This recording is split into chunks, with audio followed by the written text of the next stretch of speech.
Entonces ahora pasaremos al bono. En esta ocasión hablaremos del tema chi cuadrado sobre la frecuencia esperada.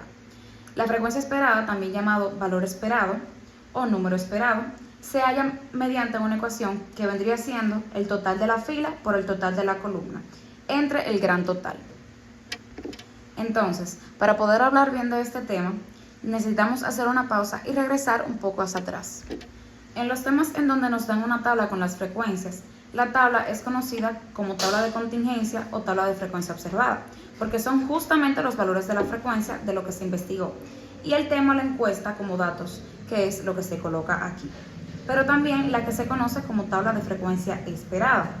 Indica cómo tuvieron que haber sido las frecuencias, dados los totales que están en la tabla de frecuencia observada. Entonces, para eso veamos un par de preguntas. Por ejemplo, si te dijera cuál sería la frecuencia observada de niños que prefieren pescado, tendríamos que ir a la tabla de frecuencia observada y encontraríamos el número aquí, que sería 14.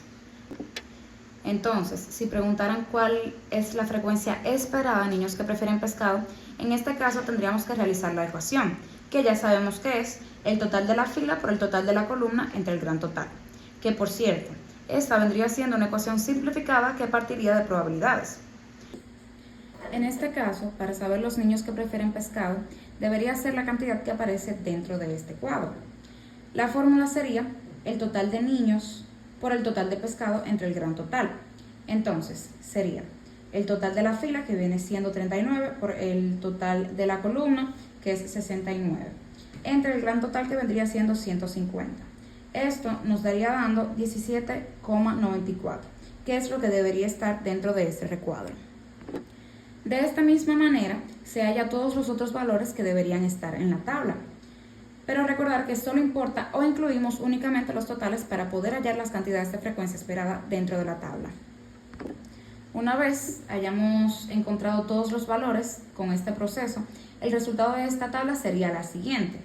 Con todas esas cantidades decimales que estamos colocando, recordar que esa tabla se le conoce como tabla de frecuencia esperada, tabla también que aparece cuando usted hace el proceso de chi cuadrado en la calculadora, la cual le arroja esta tabla de frecuencias esperadas.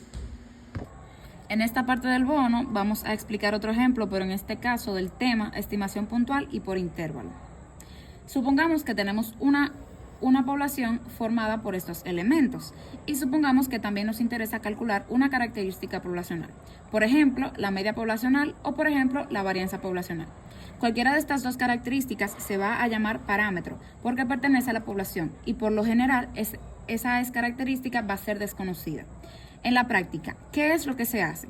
Se utiliza algún método de muestreo, se toma una muestra y en la muestra vamos a calcular la misma característica de interés. Por ejemplo, si aquí nos interesaba la media poblacional, calculamos la media muestral.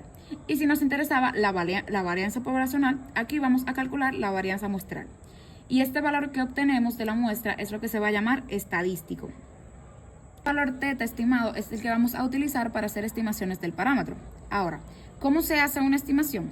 Hay una estimación que se llama estimación puntual y consiste básicamente en tomar ese número que obtuvimos de la muestra como el valor más acertado, más aproximado, más plausible del parámetro.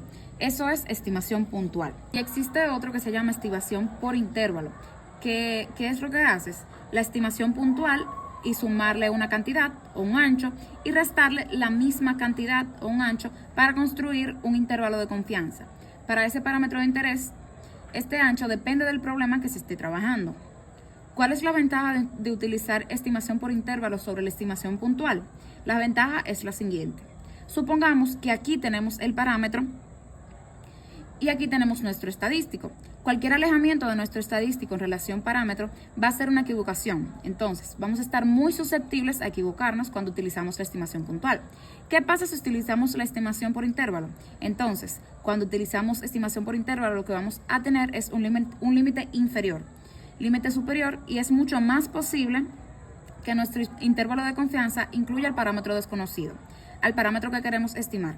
Entonces, por esa razón es que las estimaciones por intervalo es mejor que la estimación puntual o da un poco más de información.